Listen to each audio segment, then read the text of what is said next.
All right, let's dive straight into this explainer where we're going to break down the toxic expectations of modern romance and uncover the fascinating science-backed reality of human connection.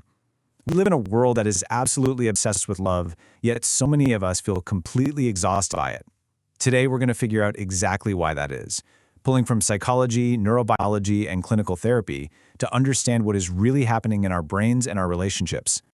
I mean, think about it. When was the last time you felt the exact sentiment of this famous Chris Isaak lyric? Faced with the sheer burnout of modern dating, it's a completely valid feeling. But the truth is, this sense of hopelessness usually comes from comparing our messy, real lives to impossible scripted fantasies, and then wondering why we always seem to come up short. So, is romance dead, or is our whole definition of it just completely broken? We all kind of want that fairy tale, right? But today we're going to see how your brain, biology, and honestly social media algorithms have basically teamed up to make you miserable in love. We are constantly fed a narrative of how love should look, how it should feel, and how quickly it should happen. When we actually look at the science, it turns out our definition of romance might just be totally upside down. Here is our roadmap for today. We'll be covering 1. The Hollywood love illusion. 2. Navigating the dating trap. 3. Your brain on romance. 4. The science of attachment. 5. Tools for lasting connection. And finally, 6. Why companionate love heals. Let's get right into it. Section 1. The Hollywood love illusion. How media hijacks our heart. Let's start with how the media we watch fundamentally warps our relationship expectations. It's easy to think movies are just harmless entertainment, but rom-coms and media narratives use the exact same psychological hooks as viral social media to keep us addicted to on-screen passion. It creates this myth of love that completely misaligns with our biological reality.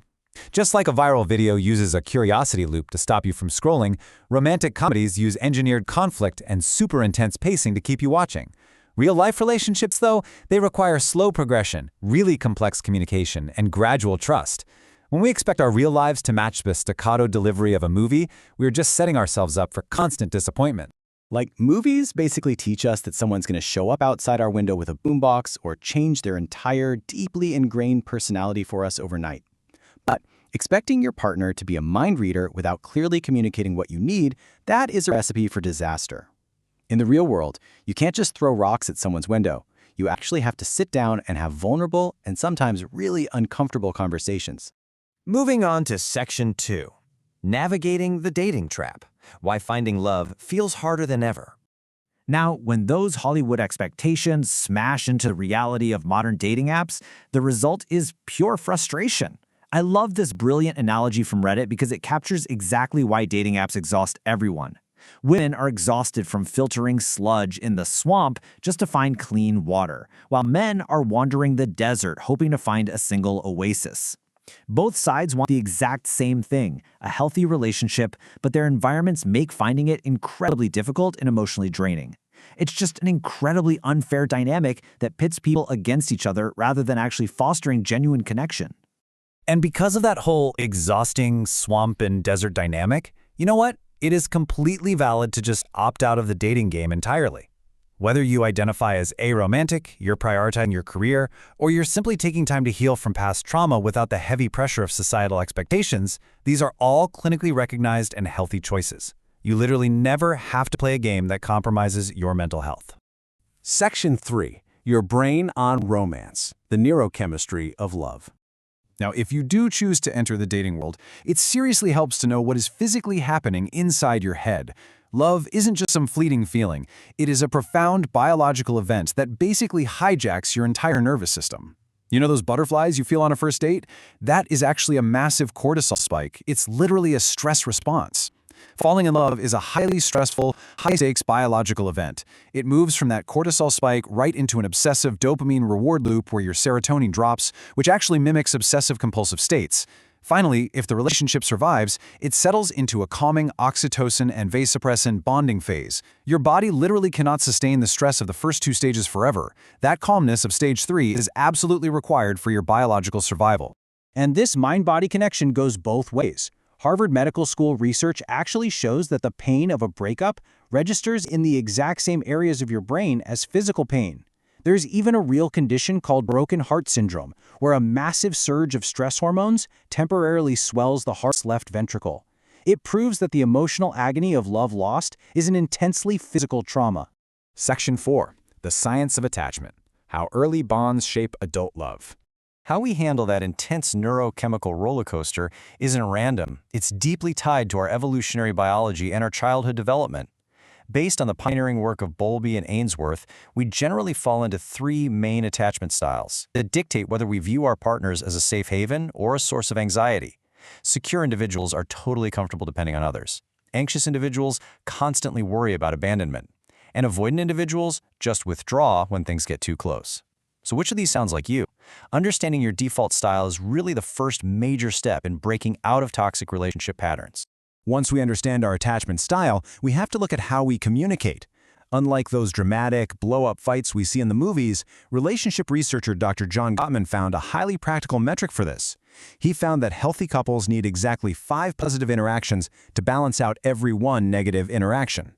If you fight the way characters do in romantic comedies, just casually throwing out relationship-ending insults, you are never going to maintain this crucial 5-to-1 ratio. Section 5. Tools for Lasting Connection. Actionable strategies for couples. Let's see how the science translates into practical tools you can actually use to maintain that healthy 5-to-1 ratio. Therapist Andrew Kushnick recommends being the vending machine. This means allowing your distressed partner to select exactly the kind of support they need in that moment, bypassing all those frustrating misunderstandings. Do they want advice, a hug, or just someone to listen? Instead of guessing and getting it totally wrong, just ask them which button they want to press. It's a simple, brilliant way to show up for each other. Then there's the yellow traffic light. Before you initiate a tough conversation, look for physical signs of stress. Things like a tight jaw, shallow breathing, or dilated pupils. You have to wait until your partner is actually calm enough to hear you. If you broadcast an angry feeling while their nervous system is already in that stress spike, fight or flight mode we talked about earlier, your message is completely dead on arrival. And finally, the egg toss. When your partner bravely shares a vulnerable feeling, treat it like an egg toss. Gently accept their words without throwing up defensive walls that are going to shatter their trust. If you respond to their vulnerability with immediate defensiveness, well, it's like holding out a fork to catch a raw egg. The conflict just gets incredibly messy and trust gets broken. Section 6. Why Companionate Love Heals, the ultimate goal of human connection. We've seen how to build it. Now let's talk about why prioritizing this deep, stable connection is literally a matter of life and death. Because what we are aiming for isn't the dramatic romance of the movies. We really need to stop chasing the manufactured myth of fleeting passionate love and start valuing companionate love. Passionate love is fast, frantic, driven by stress and dopamine, and it burns out so quickly. Companionate love is much slower. It's grounded in friendship, shared care, and emotional stability. It's driven by oxytocin, the quiet, steady rhythm of knowing your partner has your back in the simple, day-to-day moments. And get this. According to the incredible 80-year Harvard study of adult development, having strong social networks and a secure connection to just one person dramatically reduces your risk of heart attacks, stroke, and dementia. And here's the absolute best part. This doesn't even have to be a romantic partner. Deep, companionate friendships offer the exact same neurobiological health benefits. Connection is literally medicine for your brain and body. So as you navigate the complexities of human connection, I'll leave you with this. Are you going to keep seeking a cinematic illusion, or are you ready to embrace the profound, life-extending reality of true companionship? The science is incredibly clear here. It is time to put down the rom-com scripts, step out of the stress loop, and start building connections that heal rather than harm.